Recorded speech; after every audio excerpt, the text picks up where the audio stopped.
दोस्तों, जितना हम पार्टनर से दूर जाने की कोशिश करते हैं, पार्टनर उतना ही हमारे पास आता है। दोस्तों, कई बार आपने देखा होगा कि हम पार्टनर के जितने पीछा दौड़ते हैं, जितने उसके पीछे भागते हैं, उतना ही पार्टनर हमसे दूर जाता है। जितना हम उससे मिलने की कोशिश करते हैं, उतना ही पार्टनर में मना करता है कि नहीं नहीं, मुझे आपसे कोई भी इंटरेस्ट नहीं है, मैं आपसे मिलना ही नहीं चाहती हूँ।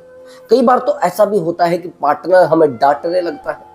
जितना ही हम उसके सामने इमोशनल होने की कोशिश करते हैं, उतना ही वो कहता है कि यार तू पागल हो गया है क्या। जिस इंसान के लिए हम लोग रात दिन मेहनत कर रहे हैं, जो इंसान हमारे सामने रोता था, गिड़गिड़ाता था, परेशान होता था, आज वो हमें समझा रहा है, आज वो हमें दुनियादारी की बातें बता रहा है। जो इंसान सारे बंधन तोड़कर हमारे साथ रहना चाहता था, आज वो इंसान कह रहा है कि नहीं नहीं, ये चीज गलत है, ये बातें गलत है, ऐसे काम नहीं करने चाहिए। वही इंसान आज दुनियादारी की बातें बताने लगा है। दोस्तों, अगर आपका पार्टनर आपको छोड़कर चला गया है, या फिर आपका पार्टनर आज आपको रिजेक्ट कर रहा है, तो आज मैं इस वीडियो में एक बेहतरीन टेक्निक बताने वाला हूं, बहुत ही ज्यादा बेहतरीन ट्रिक बताने वाला हूं। जो ट्रिक अगर आपका पार्टनर आपको छोड़कर भी गया है, आपका पार्टनर आपको इग्नोर भी कर रहा है, आपका पार्टनर आपको रुला भी रहा है, तो आज के बाद ना तो रुलाएगा और ना आपको छोड़कर जाएगा और ना आपको इग्नोर करेगा। बस वीडियो को ध्यान से देख रहा है। दोस्तों, जितना हमें पार्टनर रिजेक्ट करता है, जितना हम पार्टनर को रिजेक्ट करते हैं, उतना ही पार्टनर हमारे पीछे दौड़ता है। जितना हम उसको मना करते हैं, उतना ही वो पीछे दौड़ता है। बस इस बात को दिमाग में बिठा लेना और कहते हैं ना, गांठ बांध लेना। अगर आपने ये टेक्निक रिलेशनशिप में यूज कर ली, तो आपका पार्टनर आपके लिए जो आप कहेंगे वो करने को तैयार हो जाएगा। बस वीडियो को ध्यान से देखना, एक भी बात को मिस नहीं करना है। और दोस्तों, थोड़ा वीडियो लंबी हो सकती है, लेकिन आपको सुकून देगी। आपको लगेगा कि हाँ, मैंने कुछ नॉलेज ली है। आज के बाद आपका रिलेशनशिप कभी खराब नहीं होगा, बस मैं दावे के साथ कह सकता हूं। चलिए दोस्तों, वीडियो को शुरू करते हैं। एक्चुअली दोस्तों, जितना आप पार्टनर को मना करेंगे, ये साइकोलॉजी यूज कर लेना, उतना ही पार्टनर आपके पीछे दौड़ेगा। एक्चुअली कल मैं एक ऐसी जो काउंसलिंग है उसमें गया था और मुझे बुलाया गया था। वहां पर काउंसलिंग के लिए काफी जो कपल्स है वो आए हुए थे। कुछ लड़कियां थी, कुछ लड़के थे। अब वहां पर मैं काउंसलिंग जब कर रहा था, तो मुझे एक बहुत बड़ी नॉलेज मिली है, जो नॉलेज मैं आपसे शेयर कर रहा हूं। जो उनमें से एक लड़की थी, वो रिजेक्ट की गई थी, काफी समय से रिजेक्ट की जा रही थी, बार बार उसको मना किया जा रहा था, लेकिन वो लड़की फिर भी उसी लड़के के पीछे पड़ी है। जिस लड़की से मेरी 1 साल पहले बात हुई थी, वही लड़की आज भी उसी लड़के के पीछे पड़ी है। अब अगर कमाल की बात देखेंगे कि वो लड़का मैरिड है, वो लड़का मैरिड है, लड़की अनमैरिड है। लड़का उसको कई बार रिजेक्ट कर चुका है, लेकिन लड़की कह रही कि सर मुझे वही चाहिए। मैंने कहा वो तो मैरिड है। कहने लगी नहीं सर, वो मैरिड है या अनमैरिड है, मुझे उससे लेना देना नहीं है, लेकिन मुझे वही चाहिए। बस सर, मेरे दिमाग में, मैंने उसके सामने उस लड़के की 1000 कमियां बताई, लेकिन लड़की को वो बात समझ में नहीं आ रही थी। बार बार मैंने कहा कि वो लड़का आपको अच्छे से पेट भर खाना भी नहीं खिला पाएगा। सर मुझे मुश्किल नहीं है, मैं खुद कमा कर खा लूंगी, लेकिन रहना उसी के साथ। सर वो कहेगा तो मैं झोपड़ी में भी रह लूंगी, लेकिन रहना उसी के साथ। अब मैंने कहा कि ऐसा क्यों है? उसने कहा सर सब कुछ है, बस यही है। एक्चुअली दोस्तों, जो प्यार होता है वो रिएक्शन करता है। थोड़ा रिएक्शन समझते हैं ना। अगर किसी लड़की को कोई लड़का पसंद आ जाता है, तो उसकी फैमिली वाले उसको टॉर्चर करना शुरू करते हैं, उसको धमकाना शुरू करते हैं, उसको डांटना शुरू करते हैं। उसको कहते तू हमारी इज्जत के खिलाफ जा रही है, हमारी बातों के खिलाफ जा रही है, हमें समझना नहीं चाहती है, हमारी बातों पर ध्यान नहीं देना चाहती है, इसका मतलब तू हमारी इज्जत उतारने के ऊपर उतावली बनी है। मतलब तुझे कोई फिक्र नहीं है हमारी इज्जत का, हमारी प्रॉब्लम का, हमारी क्या वैल्यू है समाज में, तुझे कोई फिक्र नहीं है। अब यहाँ पर डिसीजन क्या लिया जाता है?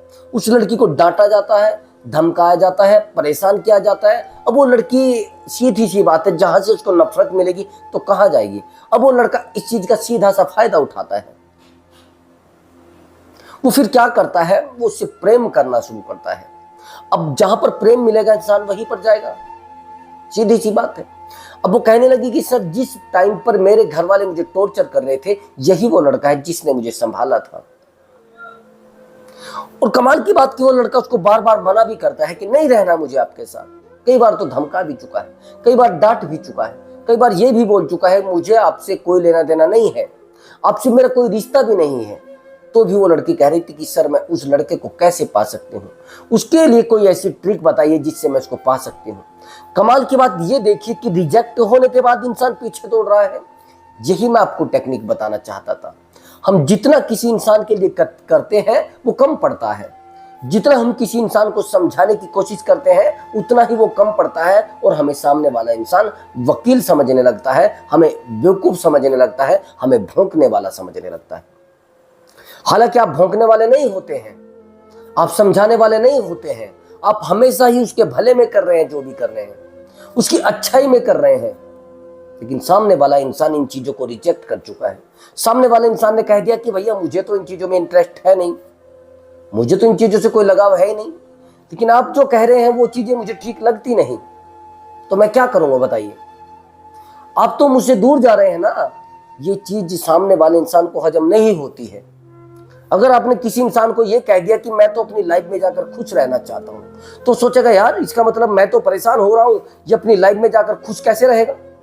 तो ये चीज सामने वाले को हर्ट करती है और पेन देती है, तो आपकी तरफ दौड़ता है। गारंटी के साथ बात है, जितने भी रिश्ते आज के टाइम में हैं, एक्चुअली मैं एक रिश्ते की लगभग 3-4 दिन से काउंसलिंग कर रहा हूं।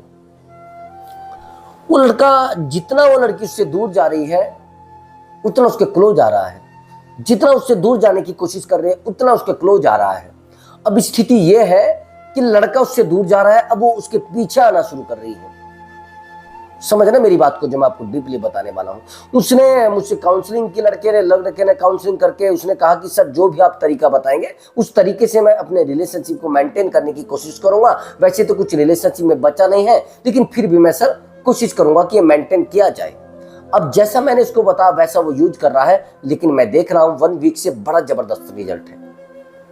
कई बार ऐसा होता है जिस इंसान के सामने हम रोते हैं, जिस इंसान के सामने हम गिड़गिड़ाते हैं, जिस इंसान के सामने हम अपने सारे पन्ने खोल कर रख देते हैं, पूरी किताब उसके सामने रख देते हैं कि आप पढ़ लीजिए, लेकिन पढ़ने के बाद भी सामने वाला इंसान हमारी गलती निकाले, हमें परेशान करे, हमें रिजेक्ट करे, हमें रुलाए और हमें धुतकारे, तो बड़ी सोचने वाली बात होती है। यहां पर क्या सोचा जाता है, जहां पर तो लगता है कि शायद हमारे अंदर कोई कमी है, हम ही कहीं ना कहीं बेवकूफ है, हमारी बातों को नहीं समझा जा रहा है, हमें ही नीचे दिखाया जा रहा है, हमें बार बार जीरो किया जा रहा है। तो जब ऐसा होता है तो हम हर्ट हो जाते हैं, हम पेन में चले जाते हैं। अब जब ये चीजें देखी गई कि 1 वीक के बाद रिजल्ट जो आया है वो अलग आ रहा है।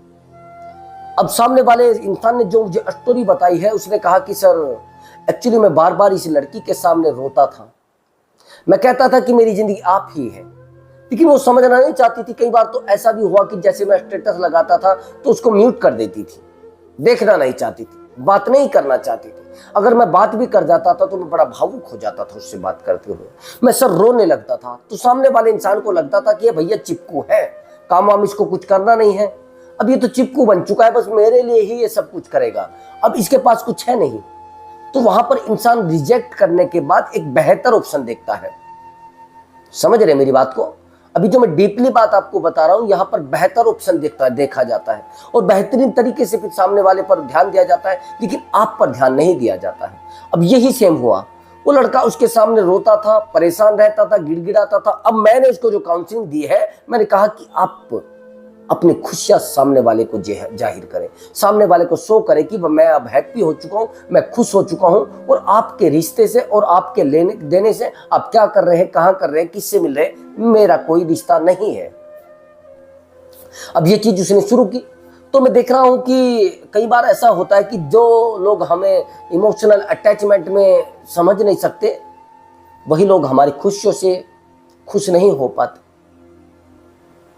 जो हमारे हर्ट होने से हमारे क्लोज नहीं आते हैं, वही लोग हमारी खुशियों से हमारे नजदीक आ जाते हैं। और उसके लिए आपको प्रयत्न करने पड़ते हैं, उसके लिए आपको प्रयास करने पड़ते हैं, उसके लिए आपको एफर्ट लगाना पड़ता है, उसके लिए आपको काउंसलिंग लेनी होती है। कई बार मैंने देखा है, अगर आपके साथ कोई उलझन आ गई है, मैंने बहुत सारे लोगों को देखा है, रिलेशनशिप में जब कोई उलझन आ जाती है तो हम लोग वहां से काउंसलिंग लेते हैं, वहां से लोगों से जानकारी लेना शुरू करते हैं। सबसे बड़ी बात तो ये होती है, हम उन लोगों से बातें करना पसंद करते हैं जिन लोगों को कुछ पता ही नहीं होता है रिलेशनशिप के बारे में। अब वो कहेंगे अरे ये तो सब चलता रहता है, ये तो सब ड्रामा है, ये तो सबकी लाइफ में है, तेरी क्या लाइफ में अलग है। वो कैसे सोल्यूशन दे देगा? मैंने देखा है बहुत सारे लोगों को, अगर एक डॉक्टर है, आपको कोई डॉक्टरी करनी है तो सीधी सी बात से आप डॉक्टर से सलाह लेंगे। भैया टांके बहुत सारे लगते हैं, बहुत प्रकार के लगते हैं, लेकिन टांके लगाने के भी अलग अलग रेट हैं। वहीं पर 4 टांके लगाने के 1 लाख रुपए भी मिलते हैं, वहीं पर 4 टांके लगाने के 200 रुपए भी मिलते हैं, वहीं पर 4 टांके लगाने के 20 रुपए भी मिलते हैं। इन तीनों टांकों में फर्क है। सबसे पहला 20 रुपए तो सीधी बात है, अगर मोची टांका लगाता है तो 20 रुपए लेगा, और वहीं पर एक टेलर जो टांका लगाता है, दर्जी लगाता है, तो वो 200 रुपए लेगा। लेकिन वहीं पर डॉक्टर अगर टांका लगाएगा तो सीधा आप समझ लीजिए भैया जेब कितनी खाली होगी। सीधी सी बात है, जेब आपकी 1 से 2 लाख तक खाली होनी है। तो आप जो काउंसलिंग ले रहे हैं, जो जानकारी आप ले रहे हैं, वो उन लोगों से ले रहे हैं जिन लोगों को रिश्तों के बारे में ज्यादा नॉलेज है नहीं, जो साइकोलॉजी समझ नहीं पाते हैं। लेकिन जो लोग इन चीजों पर लगातार काम कर रहे हैं, भैया आपकी गाड़ी 1 लाख की हो या 50 लाख की हो या 1 करोड़ की हो, पंचर तो पंचर लगाने वाला लगाएगा ना, या आप खुद लगा लेंगे? जो नॉलेज जिसको है उसको ही मिलेगी। अब हम लोग काउंसलिंग ले लेते हैं इधर उधर से, फिर आपको लगता है कि यार हाँ शायद कुछ सेटिस्फाई मैं हो नहीं पाया हूं। तो ये चीजें हैं, जब सामने वाले इंसान ने काउंसलिंग ली तो उसके बाद उसको पता लगा कि यार हाँ कुछ अलग हो रहा है, और हो भी रहा है। मैंने कहा कि लोग आपकी खुशियों से अट्रैक्ट होते हैं, और हुए हैं। मैंने कहा कि अगर आप शुरुआत के रिलेशनशिप को देखेंगे, जब शुरुआत में आपका रिलेशनशिप था तो तब लोग आपसे अट्रैक्ट किस वजह से हो रहे थे? वो कहने लगा सर तब तो अट्रैक्ट मेरी खुशियों से हुई थी। कहने लगा कि सर जैसे मैं उसको कोई काम कर देता हूं, मुझे कॉल करती है, कोई मैसेज करती है, वो बोलती है कि मेरा ये काम कर दीजिए, सर ऊपर से थैंक यू भी नहीं बोलती है, सर मेरी बातों को समझती भी नहीं, सर मैं तो उसके साथ रहना चाहता हूं, सर वो मेरे पास क्यों नहीं रहना चाहती? मैंने कहा कि आप जब हैप्पी थे तो आपके साथ सब लोग रहना चाहते थे, जब आप खुश रहते थे सब आपके साथ रहते थे, यार कहते थे कि यार वाकई में ही खुश नसीब इंसान, बड़ा खुश रहता है, बड़ा हैप्पी रहता है, आपसे कोई दूर जाना नहीं चाहेगा, आपसे कोई टूटना नहीं चाहेगा, आपसे कोई हैरान नहीं होना चाहेगा। लेकिन अगर वहीं पर आप लोगों से अपने दर्द सुनाना शुरू कर देंगे, लोगों के सामने आप रोकर, आंसू बहाकर, परेशान होकर यह कहना शुरू कर देंगे कि मेरी जिंदगी सबसे खराब है, मैं ही जिंदगी को जी रहा हूं, बस अकेलापन मेरे पास है, दुनिया का सबसे अकेला इंसान मैं हूं, सबसे ज्यादा दर्द में मैं हूं, तो लोग दोस्त आपसे दूर होना शुरू कर देंगे, लोग अपने आप ही रिजेक्ट आपको करना शुरू कर देंगे, लोग अपनी जिंदगी में खुश रहना शुरू कर देंगे, अपने आप को संभालना शुरू कर देंगे कि यार ये पागल है, ये पागल हो चुका है, इसको अक्ल नहीं है, इसको अक्ल होती तो ये क्यों रोता, क्यों उसका पार्टनर इसको छोड़कर जाता, अब इसको आदत लगी है रोने धोने की, ये परेशान हो रहा है। जो लोग रिजेक्ट किए जाते हैं वो और ज्यादा सामने वाले इंसान के पीछे दौड़ते हैं, इसको कहते हैं ईगो। उनका ईगो हर्ट किया गया है, उनका ईगो बहुत ज्यादा था उनके अंदर, और जो ईगो हर्ट हुआ है अब ये पार्टनर को रात दिन याद कर रहा है, रात दिन उसको मिस कर रहा है, रात दिन सोच रहा है कि हाँ यार मेरे पास कुछ था जो खो गया है, कहीं जो गुम हो गया है, जो मेरा था आज नहीं है। जब किसी इंसान को रिजेक्ट किया जाता है तो बार बार हर्ट होता है, वो बार बार टच होता है, बार बार हमें मिस करने की कोशिश करता है। तो दोस्त अगर आपने किसी को ठुकराया है या आपको किसी ने ठुकराया है तो किस टाइम पर कौन याद करता है, ये थोड़ा डीपली समझना। अगर आप बहुत स्ट्रॉन्ग इंसान हैं और आपको ठुकरा दिया गया है, कुछ समय के बाद आप और ज्यादा स्ट्रॉन्ग हो जाएंगे और बहुत ज्यादा पेशेंस आप रखते हैं। एक्चुअली दोस्तों हमारी प्रॉब्लम होती है बहुत बड़ी, हम पेशेंस नहीं रख पाते, हम धैर्य नहीं रख पाते। एक्चुअली जैसे मैंने काउंसलिंग दी उस लड़के को, और काउंसलिंग मेरी लगातार चल रही थी, तो मैंने सोचा कि मैं देखता हूँ इसके अंदर धैर्य कितना है, पेशेंस कितना है। डेली काउंसलिंग कर रहे थे, उसने बात करने के लिए मैसेज किया। अब मैंने उसको वेट करने के लिए बोला, 1 मिनट, 10 मिनट, 20 मिनट, 1 घंटा, 1.5 घंटा, लेकिन पेशेंस नहीं रख पाया। बड़ा परेशान हो गया कि सर मैं बात आपसे करना चाह रहा हूँ, तो मैं चेक कर रहा था कि ये अपने आप को कितना स्ट्रॉन्ग कर चुका है, कितना मजबूत कर चुका है, कितना अपने आप को संभाल चुका है। तो यही तो वो चीजें होती है कि सामने वाले को क्या समझाया गया है, क्या वो समझना चाहता है।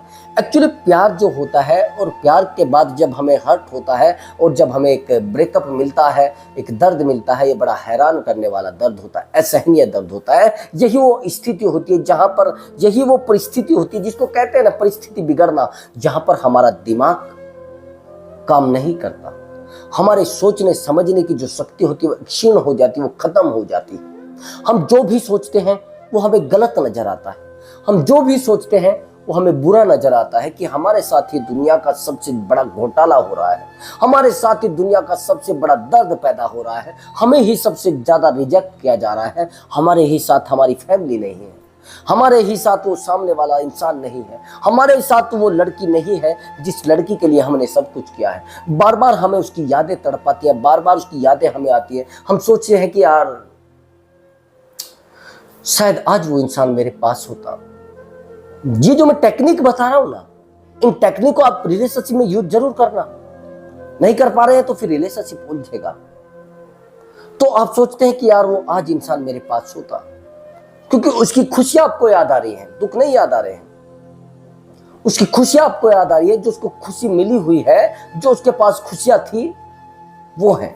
क्या आपने कभी देखा है कि जो इंसान बड़ा खुश रहता है, बड़ा पेन में नहीं रहता है, जो परेशान नहीं रहता है, उस इंसान को कभी रिजेक्ट नहीं किया जाता, उसको छोड़ा कभी नहीं जाता? उसका आप रीजन समझ रहे हैं?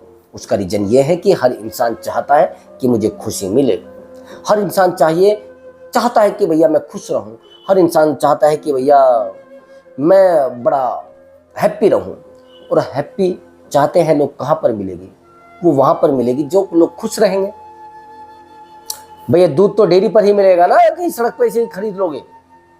तो अगर खुशी चाहिए तो खुश नसीब इंसान के पास जाना पड़ेगा, जिसके चेहरे पर हैप्पी हो, मतलब जो चेहरे पर मुस्कुराहट हो, जिसके चेहरे पर लगता हो कि भैया ये इंसान मुस्कुराहट वाला है, इस इंसान के पास खुशियाँ, इससे कुछ खरीद लो, इससे कुछ ले लो। तो ये चीजें आपको मिलेंगी और गारंटी के साथ मिलेंगी, लेकिन कम मिलेंगी जब आप खुशियां मांगोगे, जब अपने आप को आप खुशी देना चाहोगे।